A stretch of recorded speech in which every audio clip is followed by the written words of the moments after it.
This is the reading for day 75 of the year 2022, March the 16th, 2022. I'm reading from the New Living Translation of the Chronological One-Year Reading Bible. Today's scripture is from the book of Deuteronomy. Deuteronomy chapter 13, starting at verse 1. Heading, A Warning About Idolatry. Suppose there are prophets among you, or those who dream dreams about the future, and they promise you signs or miracles, and the predicted signs or miracles occur. If they then say, "Come, let us worship our gods you have not known before," do not listen to them. The Lord your God is testing you to see if you truly love him with all your heart and soul. Serve only the Lord your God and fear him alone. Obey his commands, listen to his voice, and cling to him. The false prophets or visionaries who try to lead you astray must be put to death, for they encourage rebellion against the Lord your God, who redeemed you from slavery and brought you out of the land of Egypt. Since they tried to lead you astray from the way the Lord your God commanded you to live, you must put them to death. In this way you will purge the evil from among you. Suppose someone secretly entices you, even your brother, your son or daughter, your beloved wife, or your closest friend, and says, "Let us go worship other gods that neither you nor your ancestors have known." They might suggest that you worship the gods of peoples who live nearby, or who come from the ends of the earth, but do not give in or listen. Have no pity, do not spare or protect them. You must put them to death. Strike the first blow yourself, and then all the people must join in. Stone the guilty ones to death, because they have tried to draw you away from the Lord your God, who rescued you from the land of Egypt, the place of slavery. Then all Israel will hear about it and be afraid, and no one will act so wickedly again.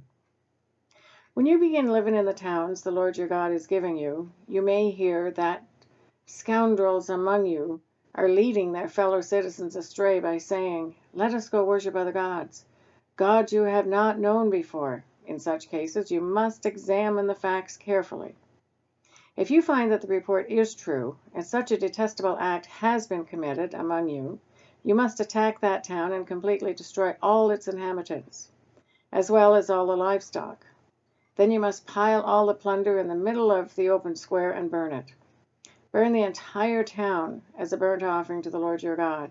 That town must remain a ruin forever. It may never be rebuilt. Keep none of the plunder that has been set apart for destruction. Then the Lord will turn from his fierce anger and be merciful to you.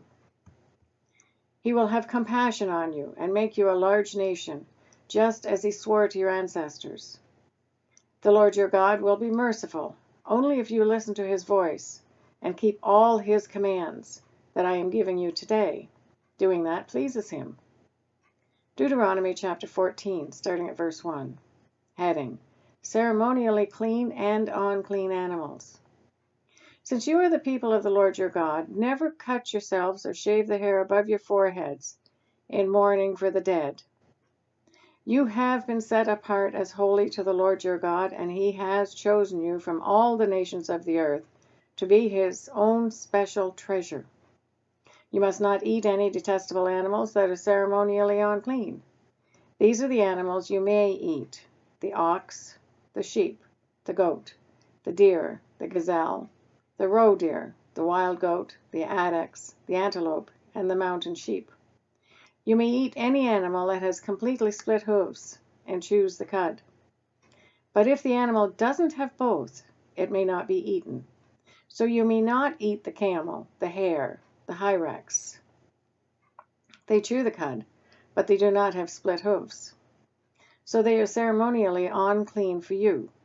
And you may not eat the pig. It has split hooves, but does not chew the cud.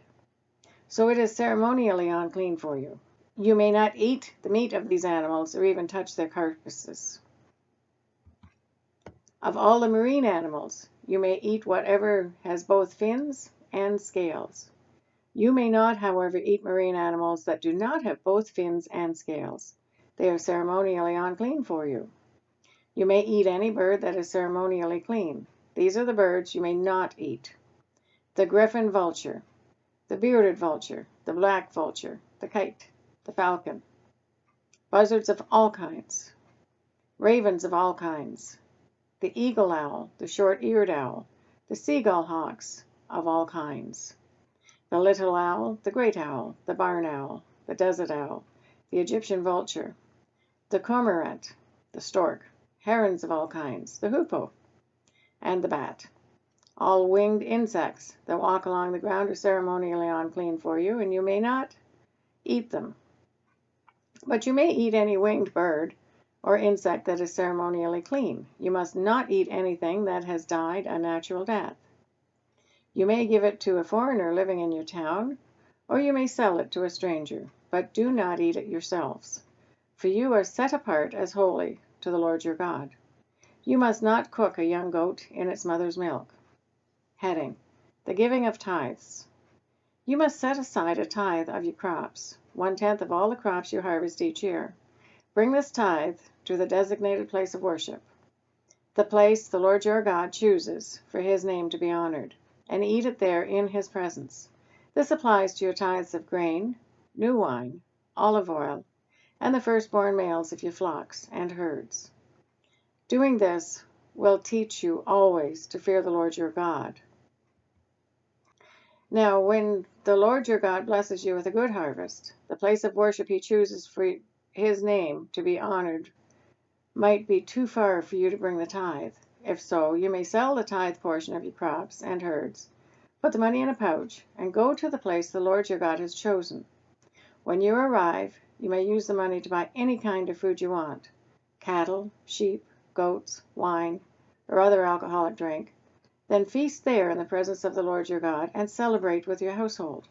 And do not neglect the Levites in your town, for they will receive no allotment of land among you. At the end of every 3rd year, bring the entire tithe of that year's harvest, and store it in the nearest town. Give it to the Levites, who will receive no allotment of land among you, as well as to the foreigners living among you, the orphans and the widows in your towns, so they can eat and be satisfied. Then the Lord your God will bless you in all your work. Deuteronomy chapter 15, starting at verse 1. Heading: Release for debtors. At the end of every 7th year, you must cancel the debts of everyone who owes you money. This is how it must be done. Everyone must cancel the loans they have made to the fellow Israelites. They must not demand payment from the neighbors or relatives, for the Lord's time of release has arrived. This release from debt, however, applies only to your fellow Israelites, not to the foreigners living among you. There should be no poor among you, for the Lord your God will greatly bless you in the land he is giving you as a special possession. You will receive this blessing if you are careful to obey all the commands of the Lord your God that I am giving you today. The Lord your God will bless you, as he has promised. You will lend money to many nations, but will never need to borrow. You will rule many nations, but they will not rule over you. But if there are any poor Israelites in your towns when you arrive in the land the Lord your God is giving you, do not be hard-hearted or tight-fisted toward them. Instead, be generous and lend them whatever they need. Do not be mean-spirited and refuse someone a loan because the year of canceling debts is close at hand. If you refuse to make the loan and that needy person cries out to the Lord, you will be considered guilty of sin. Give generously to the poor, not grudgingly, for the Lord your God will bless you in everything you do. There will always be some in the land who are poor. That is why I am commanding you to share freely with the poor and with other Israelites in need. Heading: Release for Hebrew slaves. If a fellow Hebrew sells himself or herself to be your servant and serves you for 6 years, in the 7th year you must set the servant free. When you release a male servant, do not send him away empty-handed. Give him a generous farewell gift from your flock, your threshing floor, and your winepress. Share with him some of the bounty with which the Lord your God has blessed you. Remember that you were once slaves in the land of Egypt, and the Lord your God redeemed you. That is why I am giving you this command. But suppose your servant says, I will not leave you, because he loves you and your family, and he has done well with you. In that case, take an awl and push it through his earlobe into the door. After that, he will be your servant for life. And do the same for your female servants. You must not consider it a hardship when you release your servants. Remember that for 6 years they have given you services worth double the wages of hired workers, and the Lord your God will bless you in all you do. Heading: Sacrificing firstborn male animals. You must set aside for the Lord your God all the firstborn males from your flocks and herds. Do not use the firstborn of your herds to work your fields, and do not shear the firstborn of your flocks.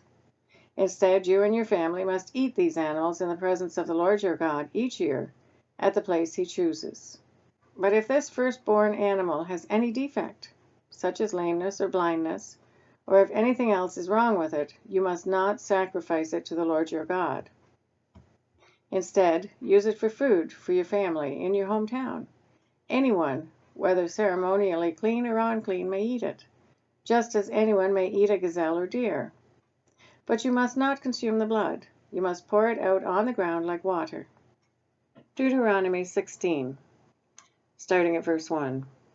Heading: Passover and the Festival of Unleavened Bread. In honor of the Lord your God, celebrate the Passover each year in the early spring, in the month of Abib, for that was the month in which the Lord your God brought you out of Egypt by night. Your Passover sacrifice may be from either the flock or the herd, and it must be sacrificed to the Lord your God at the designated place of worship, the place he chooses for his name to be honored. Eat it with bread made without yeast. For 7 days the bread you eat must be made without yeast, as when you escaped from Egypt in such a hurry. Eat this bread, the bread of suffering, so that as long as you live, you will remember the day you departed from Egypt. Let no yeast be found in any house throughout your land for those 7 days. And when you sacrifice the Passover lamb on the evening of the first day, do not let any of the meat remain until the next morning. You may not sacrifice the Passover in just any of the towns that the Lord your God has given you. You must offer it only at the designated place of worship, the place the Lord your God chooses for his name to be honored. Sacrifice it there in the evening as the sun goes down on the anniversary of your exodus from Egypt.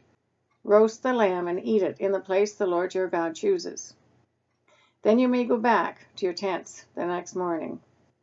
For the next 6 days you may not eat any bread made with yeast. On the 7th day, proclaim another holy day in honor of the Lord your God, and no work may be done on that day. Heading: The Festival of Harvest. Count off 7 weeks from when you first begin to cut the grain at the time of harvest. Then celebrate the Festival of Harvest to honor the Lord your God. Bring him a voluntary offering in proportion to the blessings you have received from him. This is the time to celebrate before the Lord your God at the designated place of worship he will choose for his name to be honored. Celebrate with your sons and daughters, your male and female servants, the Levites from your towns, and the foreigners, orphans, and widows who live among you.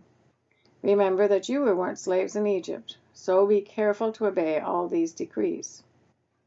Heading: The Festival of Shelters. You must observe the Festival of Shelters for 7 days. At the end of the harvest season, after the grain has been thrashed and the grapes have been pressed.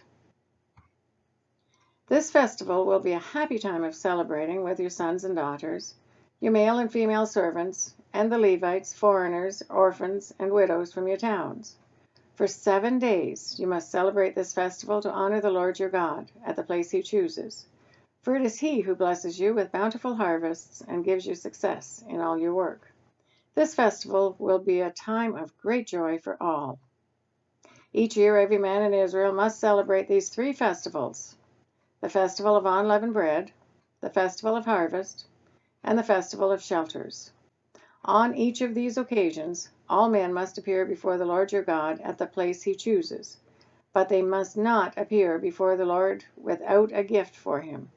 All must give as they are able, according to the blessings given to them by the Lord your God. That is the reading for day 75 of 2022. God bless each and every one of you, and may God be with you until we meet again.